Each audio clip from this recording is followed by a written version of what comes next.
ఎన్నికలైతే పూర్తయిపోయాయి. గెలుపు సంబరాలు ఇప్పుడే చూడలేం. 4వ తేదీ తర్వాత చూస్తాం. కానీ ప్రస్తుతం రాష్ట్రం అంతా రావణ కాష్టంలా మారిందా అంటే, ఇటు పల్నాడు జిల్లా దగ్గర నుంచి అటు రాయలసీమ వరకు చూసుకుంటే పలమనేరు దగ్గర నుంచి, చిత్తూరు దగ్గర నుంచి, అనంతపురం జేసీ వర్సెస్ కేతిరెడ్డి పెద్దారెడ్డి వర్గం కానీ, ఇక్కడ పల్నాడు జిల్లాలో తాజాగా అరెస్టులు వైసీపీ ఎమ్మెల్యేలని కాసు మహేష్ రెడ్డిని అరెస్ట్ చేసిన వ్యవహారం కానీ, బీసీల ఇళ్ల మీద రాళ్లు విసిరిన సంఘటనలు, దానికి సంబంధించి అనిల్ కుమార్ ఇమీడియట్గా ఇక్కడికి రావడం నిన్న అక్కడ ఓవరాల్గా చూసుకుంటే ఏదో జరుగుతుంది, ఎవరు కస్తో రగిలిపోతున్నారు, ఎవరి ఓటమి భయంతో ఇవన్నీ చేస్తున్నారు అనేది రాజకీయంగా వినిపిస్తున్న వెర్షన్. కానీ ఇది ఫ్యాక్షనిజం గొడవలు అనుకోవాలా, రాజకీయ పార్టీల మధ్య రేగుతున్న చిచ్చుతో వచ్చిన వివాదాలు అనుకోవాలా, మధ్యలో ప్రజలు సఫర్ అవుతున్నారా, కార్యకర్తలు నేతలే తలలు పగలు కొట్టుకుంటున్నారా, అసలు ఏం జరుగుతుంది, ఏంటి వివాదాల వెనక కారణం, పోలింగ్ రోజు మొదలైన వివాదాలు ఇంకా కంటిన్యూ అవడం, ఇది అంశం మీద చర్చనీయ ప్రయత్నం చేద్దాం. సార్ అసలు ఏం జరుగుతుంది అనుకోవాలి? చంద్రగిరిలో మొదలయ్యి అది కూడా ఒక రకంగా రెండు పార్టీల మధ్య, అంటే ఏది చూసినా రెండు పార్టీల మధ్య వివాదాలలాగానే ఉంది. రాజకీయ వివాదమా, ఫ్యాక్షన్ వివాదాల, నాయకుడికి మధ్య జరుగుతున్న వర్గపోర? ఇక్కడ ఒక రకంగా చెప్పాలంటే పెద్ద నాయకులు ఇద్దరు రెచ్చగొట్టేశారు. చంద్రబాబు నాయుడు, పవన్ కళ్యాణ్ల పిలుపు ప్రభావం ఇది ఖచ్చితంగా. రాళ్లతో కొట్టండి, లేకపోతే ఎన్ని ఉన్నాయి చూడండి, రుచి చూపించండి, ఇవి చాలా పెద్ద రెచ్చగొట్టుడు. ఒక రకంగా నిన్న అక్కడ బాటిల్లో పెట్రోల్ పోసి ఇస్తారు. ఇంతకుముందు ఎప్పుడో ఫ్యాక్షన్ గొడవల్లో మీరు కూడా చాలాసార్లు చెప్పారు, ఏదో విజయవాడలో మీరు వన్ టౌన్ లో గోళీ సోడాల్లో వేసి కొట్టేవారు, గుండు సూదులు పెట్టి బాటిల్ తో బాటిల్ కొడతారు. అలాగా ఇక్కడ కూడా సేమ్ నిన్న పెట్రోల్ బాంబులు ఎప్పటి నుంచి అయితే పెట్రోల్ బాంబులు సాధారణంగా విజయవాడలో అల్లర్లప్పుడు వాడేవాడు, రంగా మర్డర్ అప్పుడు వాడారు పెట్రోల్ బాంబు. పెట్రోల్ బాంబు అంటే ఏం లేదు, పెట్రోల్ నిండా పోసి దానికి పైన ఒత్తి పెట్టి అవుతుంది. మామూలుగా సోడా బొట్లలో ఏంటంటే మేము చూసింది కాలేజీ డేస్ లో చూసాము, తర్వాత నేను ఫీల్డ్ లో ఉన్నప్పుడు చూసా. ఇప్పుడు ప్రత్యక్షంగా చూసింది ఎప్పుడంటే రాజశేఖర్ రెడ్డి పిసిసి చీఫ్ గా ఉన్నప్పుడు యాత్రగా వచ్చాడు, అట్టించి బస్సు యాత్ర తరహాలోనే వచ్చాడు. బస్సు యాత్ర పాదయాత్ర సందర్భం అనుకుంటా. జగ్గయ్యపేట దగ్గర తెలంగాణ బోర్డర్స్ నుంచి ఇటు ఎంటర్ అవుతాం, అక్కడ షేక్ మహమ్మద్ పేట సంథింగ్ ఒక అక్కడ సామినేని ఉదయభాను వర్గానికి ఆ ఊళ్ళో ఇంకొక అతనుకి మధ్యన ఫైటింగ్ ఉండేది. మాకు తెలియదు, అంటే మేమేమో ఇప్పుడు ఎంత సిటీ కేబుల్లో ఉన్నట్టున్నా నేను. అక్కడికి వెళ్ళాం, మమ్మల్ని తీసుకుని వెళ్ళారు. సరే అక్కడ మేమందరం కలిసి ఇంకా ఒక అరగంట పడుతుంది కదా అని చెప్పేసి ఎవరు దోవనాళ్ళని టీ తాగుతానికి అక్కడ టీ స్టాల్ దగ్గర ఉన్నాం. ఉన్నట్టుండి వచ్చి నా పక్కన 4 పెంకులు పడ్డాయి, సోడా పెంకులు. ఇదేంది నా చేతిలో దేవన, నేను సోడా తాగుతున్నా, నా చేతిలో దేవన పేలింది, నాకు అర్థం కాదు.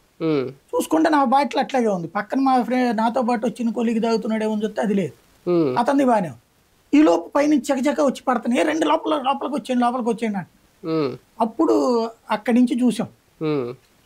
ఇక అద్దాల్లో నుంచి చూస్తే అదంతా పూర్తిగా బాటిల్ ని పైకిసిరి బాటిల్ తో కొడతారన్నమాట.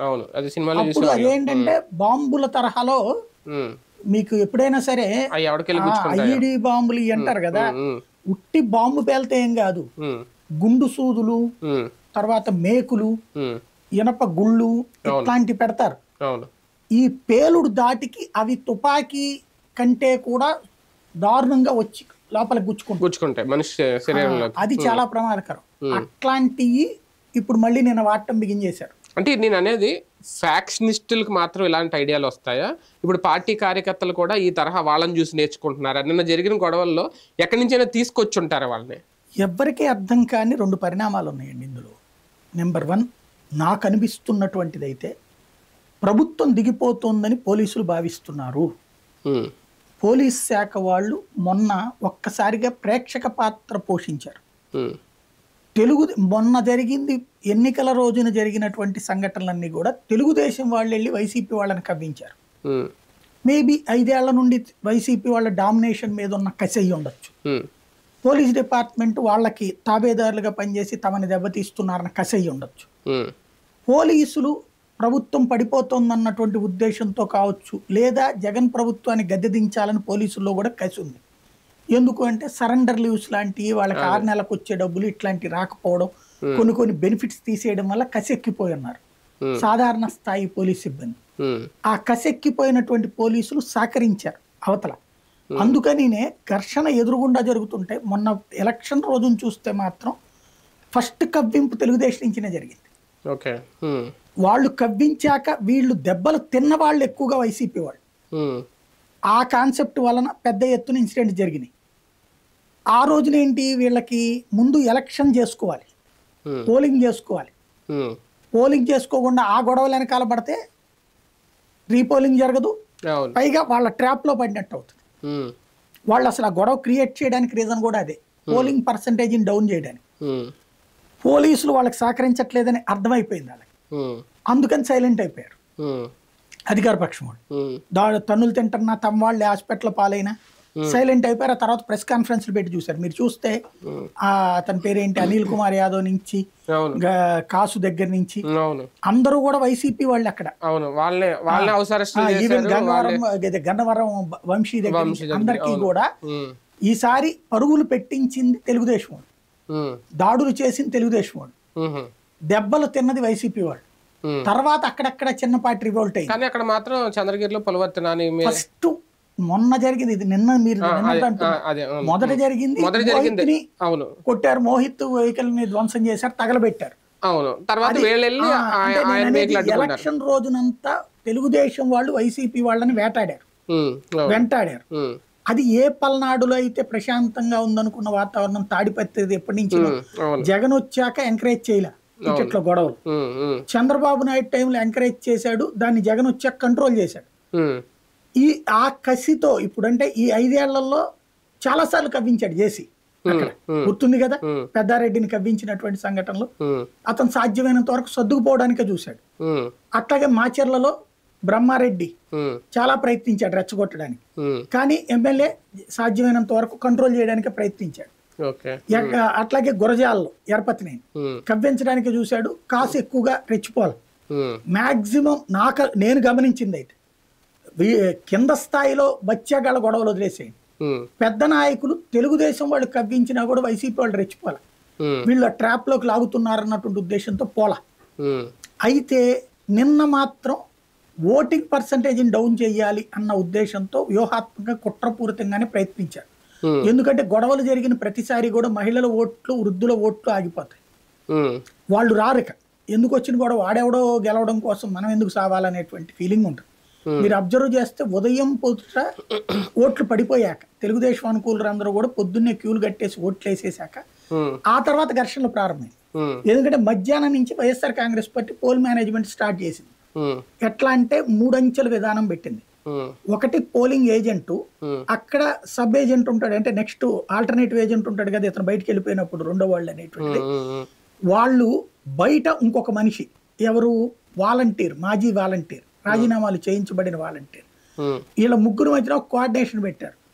ఒక 2 గంటలకు ఒకసారి లోపల ఉన్నటువంటి వాడు వచ్చి ఎవరెవరికి ఇది అంటే ఈ బయటోడు ఆల్టర్నేటివ్ పర్సన్ లోపలికి వెళ్తాడు, ఎవరెవరికి ఓట్లు అంటే మామూలుగా లోపల ఏంటంటే మీకు షీట్లు ఉంటాయి, ఓటింగ్ షీట్లు. ఆ షీట్లని 2 షీట్లు మెయింటైన్ చేశారు వీళ్ళు వైసీపీ మెయింటైన్ చేసి ఒక దాంట్లో వచ్చిన వాళ్ళది, రెండిట్లో కూడా వచ్చిన వాళ్ళది ఓట్లు ఎవరిది అనేది టిక్ పెట్టారు. ఆ బయటకు వచ్చేసినప్పుడు రాని వాళ్ళకి సంబంధించిన లిస్ట్ అంతా చూసి వాలంటీర్ని అలర్ట్ చేయడం, లేదా గృహసారథిని అలర్ట్ చేయడం. వాళ్ళు పరిగెత్తుకుంటూ ఇంటికి వెళ్ళారు. మీకు రాత్రి దాకా పోలింగ్ జరగడానికి కారణం అదే.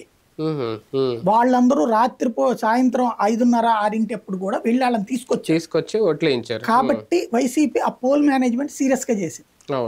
అందువలన ఈ గొడవల కారణంగా తగ్గిపోవాలనుకున్నటువంటి ఓటింగ్ ని వాళ్ళు కంట్రోల్ చేసుకున్నారు. అంతా అయిపోయాక ఇవాళ జరుగుతున్న దాడులన్నీ కూడా రిటాలియేషన్ అటాక్స్. తెలుగుదేశం పార్టీ వాళ్ళు తమని వేటాడారు కాబట్టి ఇప్పుడు వీళ్ళు వాళ్ళని వెంటాడటం ప్రారంభించారు, తిరుగుదాడులు చేస్తున్నారు. మొన్న మోహిత్ రెడ్డిని మీద దాడి చేస్తే నిన్న మోహిత్ రెడ్డి మీద దాడి చేసిన పులవర్తి నాని వాళ్ళ మీద దాడి చేశారు. అట్లాగే మొన్నటి రోజున పల్నాడులో వైసీపీ ఎమ్మెల్యే వాళ్ళ మీద దాడి చేస్తే పోలీసులు ఎమ్మెల్యేనే కంట్రోల్ చేశారు. పల్నాడు మాచర్ల పిన్నెల్లి నిన్న వీళ్ళు రివర్స్ లో కొట్టారు. గురజాల్లోనైనా అంతే. మొన్న కాసు మహేష్ రెడ్డి మీద అటాక్ జరిగితే నిన్న మహేష్ రెడ్డి వాళ్ళ బ్యాచ్ వెళ్ళి చేశారు. అవును. అటాక్. అట్లాగే మీకు ఈ పల్నాడులో జరిగిన ప్రతి గొడవ దగ్గర కూడా అంతే ఉంది. తాడిపత్రిలో ఇవాళ జరుగుతున్నది అది. పెద్దారెడ్డి వాళ్ళ మీద మొన్న అటాక్ జరిగింది. పెద్దారెడ్డి బ్యాచ్ నిన్న వీళ్ళ మీదకి అటాక్ చేశారు. ఓవరాల్ గా చూస్తే మొన్న దాడులకు ప్రతి దాడు. ఇప్పుడు ఒక్కటి మాత్రం నాకు భయం వేస్తుంది ఏంటంటే, నేను ఇంతకు ముందు కూడా చెప్పాను చాలా సార్లు, ఈవెన్ వీడియోస్ కూడా పోస్ట్ చేశాను. చాలా పీక్ స్టేజ్కి నాయకులు రెచ్చగొట్టే చర్యల వల్ల జరగబోతోంది. మళ్ళీ పాత పల్నాడు, పాత రౌడీయిజం, పాత ఫ్యాక్షనిజం తేబోతున్నారు రాష్ట్రం అంతా అని. ఇప్పుడు అదే జరిగింది. నా అంచనాలు దాటి పోలాక ఇరు పార్టీల నాయకులు భాగస్వామ్యం ఉందా రెచ్చగొట్టే విషయంలో? దాన్ని మనం వన్ సైడ్ గానే చూడాలి. ఖచ్చితంగా ఇరు పార్టీల నాయకులది ఉంటుంది ఇందులో, వన్ సైడ్ ఉండదు.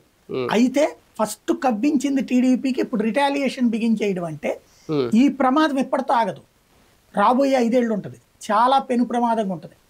తెలుగుదేశం అధికారంలోకి వస్తే వైసీపీ వాళ్ళని వెంటాడి వేటాడటం ప్రారంభిస్తారు వీళ్ళు. అదే వైసీపీ వాళ్ళు వస్తే తెలుగుదేశం పార్టీ వాళ్ళని వెంటాడి వేటాడటం ప్రారంభిస్తారు. నిన్న 2-3 చోట్ల సంఘటనలు, ఇంకా ఇవి ఎక్స్పోజ్ అయినవన్నీ పెద్దవి వరకే.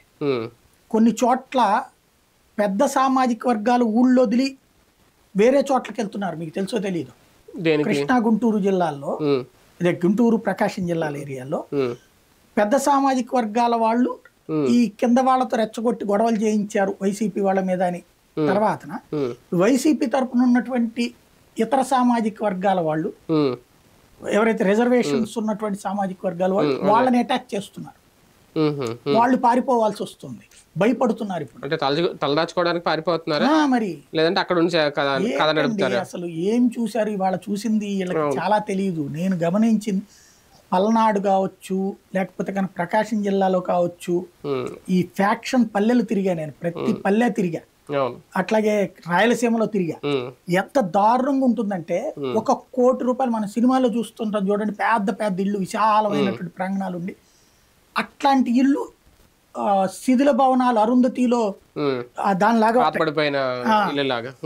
అదే సందర్భం పొలాలు అంతే. కొన్ని పొలాలు చక్కగా పక్కనంతా అద్భుతంగా పండు ఉంటాయి, కొన్ని పొలాలు పండు ఉండవు. ఏంట్రా ఇవన్నీ అంటే, ఒకటి అధికారంలోకి వస్తే రెండో వర్గం కూడా ఆ ఊరి నుంచి వెళ్ళిపోవాలి. వైసీపీ అంటే అప్పుడు వైసీపీ లేదనుకోండి, కాంగ్రెస్ వాడు అధికారంలోకి వస్తే తెలుగుదేశం వాళ్ళు ఊరు వదిలిపోవాలి, తెలుగుదేశం వాడు అధికారంలోకి వస్తే వైసీపీ వాడు ఊరు వదిలిపోవాలి. అట్లాగా ఎక్కువగా చాలా పెద్ద ఎత్తున చూసా నేను. అట్లాంటి కొన్ని వందల స్టోరీలు చేశా. 30 minutesలే కనీసం ఒక 20-30 చేసి ఉంటా. ఇదండి సంగతికి ఆ రోజుల్లో జెమినీకి చేశా నేను, తేజాకి, జెమినీకి. అట్లాగే తర్వాత TV9 వచ్చిన తర్వాత చేసాం. తర్వాత నేను మళ్ళీ జెమినీకి న్యూస్ ఎడిటర్గా అయ్యాక చాలా స్టోరీలు చేయించాను నేను. అవి అసలు చాలా దారుణంగా ఉంటాయి. ఇవాళ మళ్ళీ ఆ స్టేజ్కి తెచ్చారు. ఈ 10 ఏళ్లలో ఆ గొడవలు తగ్గినాయి, మళ్ళీ ఇప్పుడు పాత దశకి తీసుకెళ్లారు. చాలా దారుణం. అంటే ఇక్కడ దరిద్రులు ఏంటంటే, నాయకులు బాగానే ఉంటారు. జగన్ బాగానే ఉన్నాడు, చంద్రబాబు బాగానే ఉన్నాడు, పవన్ కళ్యాణ్ వాళ్ళు ఏమైనా వచ్చి కొట్టుకుంటారు ఇక్కడ? ఈ ఎదవలకి సిగ్గు ఉండాలి. వీళ్ళకి పెళ్ళాం బిడ్డలు ఉంటారు, అమ్మా నాన్నలు ఉంటారు. వీడు జైలుకు పోతే గతి ఉండదు, రేపు పొద్దున పట్టించుకునే దిక్కు ఉండదు. బెయిల్ దగ్గర నుంచి ప్రతిదానికి ఇలా సంపాదన అంతా తీసుకెళ్లి లాయర్లకు తగలేసుకోవాలి. బయటకు వస్తే పోనీ వీళ్ళకి ఏ కిరీటాలు ఉండవు. కానీ ఊళ్ళల్లో ఈ పిచ్చ దురదతో, కుల దురద, పార్టీ దురదలతో తన్నుకు చేస్తారు. వీళ్ళ కుటుంబాలను వీధులు పాలు చేస్తారు. గతంలో అనేక మంది, నేను బెంగళూరులో కవర్ చేశాను, తర్వాత హైదరాబాద్లో కవర్ చేయించాను. ఏంటయ్యా అంటే, ఇక్కడ ఈ ఘర్షణల వల్లనే రాయలసీమలో కానీ పల్నాడు ప్రాంతంలో వాళ్ళు కానీ అనేక మంది ఇతర ఊళ్ళకి వెళ్ళి ఉద్యోగాలు చేసుకునేది. వీళ్ళ జీవితంలో ఉద్యోగాలు ఉండవు, ఏది ప్రభుత్వ ఉద్యోగాలు రావు. ఈ దరిద్రాల మూలంగా పోలీస్ స్టేషన్ల చుట్టూ దశాబ్దాల తరబడి కోర్టుల చుట్టూ తిరగాల్సిన బ్రతుకులే అవుతాయి.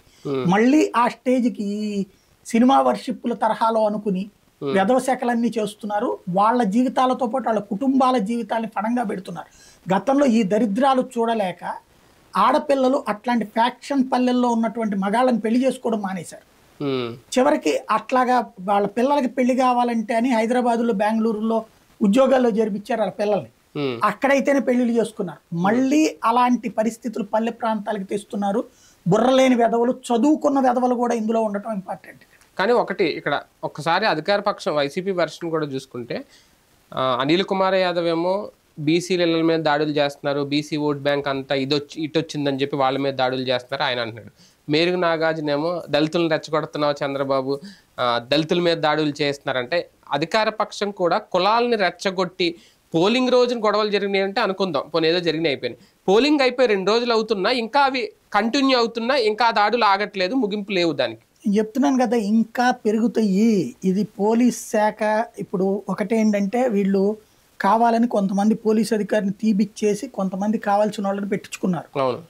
దాని వలన వాళ్ళకి కంట్రోలింగ్ ఏంటో తెలియదు ఇది. రెండవది ఏంటంటే ఇద్దరి మీదన కేసులు పెట్టేస్తున్నాం కదా అని అనుకుంటున్నారు. కానీ ఇక్కడ బేసిక్ ఏంటంటే మళ్ళీ తేనె తొట్ట కదిలించారు, ఫ్యాక్షన్ తేనె తొట్టలు కదిలించారు. ఎప్పుడైనా సరే మీకు గుర్తుపెట్టుకోండి, అంటే ఈ మాట అంటే బాగోదు కానీ ఒక పోలీస్ అధికారి గతంలో ఈ ఫ్యాక్షన్కి సంబంధించినటువంటిది పల్నాడు ప్రాంతంలో ఫ్యాక్షన్కి సంబంధించినప్పుడు అన్నప్పుడు ఓ పోలీస్ అధికారి ఈ ఫ్యాక్షనిజం కంట్రోల్ కావాలంటే ఎట్లా అండి, మీరు ఎందుకని చేయలేకపోతున్నారు అన్నప్పుడు మామూలుగా మేము కంట్రోల్ చేస్తున్నాం అదంతా అయిపోయాక ఆఫ్ ద రికార్డులో అతను అన్న మాట ఏంటంటే, మా ఆడాళ్ళ వల్ల ఇదంతా జరుగుతుందండి. ఒక ఊళ్ళో ఒకటి కొట్టాడు అనుకోండి, కొట్టిన తర్వాత వాడి ఇంటికి వస్తే మిగతా ఊళ్ళో చర్చ వస్తుంది, ఏంది మీ ఆయన కొట్టాడంట అని. నువ్వేం మగాడివిరా అంటది ఇంట్లో భార్య. అందుకోసం వీడు మళ్ళీ ఆయన కొట్టి రావాలి, కొట్టకపోతే వాడు మగాడే కాదంటది పెళ్ళాము. లేదు చుట్టుపక్కల వాళ్ళు పుసిక్కి నవ్వుతారు, చుట్టుపక్కల లేడీస్ కూడా. పల్లెల్లో గొడవలు జరుగుతుండేటువంటిది ఆడాళ్ళ ముందు ఇగో క్లాష్ ఇదే అని ఇప్పుడు ప్రారంభమైంది. ఇగో ఒకడిని తన్నాక తన్నులు తిన్నటువంటి వాడు అనేటువంటి వాడు ఆగడు. రెండో వీడు వాడిని కొడతాడు, కొట్టేటప్పుడు పక్కన ఒక ఇద్దరు ఉంటారు, మళ్ళీ వాళ్ళల్లో వాళ్ళు వస్తారు. ఇట్లాగా ఓవరాల్గా ఒక్కసారి ప్రారంభం అయ్యేది. ఆ మధ్య కాలంలో ఈ చంద్రబాబు నాయుడు ఉన్నప్పుడు రౌడీజాన్ని ఫ్యాక్షనిజాన్ని కంట్రోల్ చేస్తూ పోలీస్ ఆఫీసర్లను పెడితే, ఆ తర్వాత రాజశేఖర రెడ్డి వచ్చి వాళ్ళ మధ్యన సెటిల్మెంట్ చేసి సెటరేట్ చేస్తే, ఇప్పుడు మళ్ళీ అదే చంద్రబాబు నాయుడు రెచ్చగొట్టాడు, పవన్ కళ్యాణ్ రెచ్చగొట్టాడు. వీళ్ళ ఫలితంతో బయటకు వచ్చి వైసీపీ వాళ్ళ మీద దాడులు చేశారు. ఇప్పుడు వైసీపీ వాళ్ళు తిరుగుబాటు దాడులు ప్రారంభమైనాయి. ఇక్కడ మళ్ళీ వీళ్ళ వెనకాల సామాజిక వర్గాలు ఉంటాయి. ఇక్కడ బీసీ ఎస్సీ ఎస్టీలనే ముందు పెడతారు. తన్నులు తినేది, తలకాయలు పగలగొట్టుకునేది, కేసులు పాలయ్యేది వాళ్లే. చివరికి ఊళ్ళో వదిలి పారిపోవాల్సిన బతుకులు కూడా వాళ్ళయ్యే. అది ఇక్కడ గుర్తుపెట్టుకోవాలి. అంటే రేపు పొద్దున ఎవరో ఒకళ్ళు అధికారంలోకి వచ్చి ప్రభుత్వం ఫామ్ చేస్తే కూలైపోతాయి ఇవి. నాకు తెలిసి ఇది ఇప్పట్లో అంటే రేపు వచ్చేటటువంటి వాడు కంట్రోల్ చెయ్యాలన్న ఉద్దేశంతో వస్తే, కానీ చంద్రబాబు నాయుడు కానీ పవన్ కళ్యాణ్ కానీ అన్న మాటలేంటి, వదిలిపెట్టడం వెంటాడు అంటే స్వయంగా నాయకులే అధినాయకులే చెప్పారు అంతు చూస్తామని. ఇక రేపు పొద్దున అధికారంలోకి వస్తే వీళ్ళు ఎందుకు ఆగుతారు? నాకు తెలిసి ఎన్నికల రిజల్ట్ రోజున సాయంత్రానికి కనుక తెలుగుదేశం అధికారంలోకి వచ్చిందని తెలిస్తే వైఎస్ఆర్ కాంగ్రెస్ పార్టీ వాళ్ళని ఎంతమందిని హత్య చేస్తారో కూడా తెలియదు, ఎంతమందిని పొడుస్తారో కూడా తెలియదు. వైఎస్ఆర్ కాంగ్రెస్ పార్టీ వాళ్ళు అయితే కంట్రోల్లో ఉండొచ్చు, ఎందుకంటే వాళ్ళకి ఆల్రెడీ అనుభవించి ఉన్నారు కాబట్టి. కానీ ఈ రెచ్చగొట్టుడు చర్య అనేది చాలా ప్రమాదకరమైనటువంటి. చూద్దాం. ప్రస్తుతం అయితే రాష్ట్రం రణరంగంగానే ఉంది. అటు రాయలసీమ జిల్లాల నుంచి ఇటు పల్నాడు జిల్లా వరకు, ఇంకా ఇటైతే మొదలవలేదు. ఉత్తరాంధ్ర అటు కొంచెం ప్రశాంతంగానే ఉంది. మరి చూద్దాం ఏం జరుగుద్దో రేపు ఎన్నికల ఫలితాల తర్వాత. ఇలాగే కంటిన్యూ అవుద్దా అప్పటి వరకు? దీన్ని కంట్రోల్ చేస్తారా? అధికారులు కూడా చూసి చూడనట్టు వ్యవహరిస్తున్నారని అనుకోవాలి. చూద్దాం ఫైనల్గా.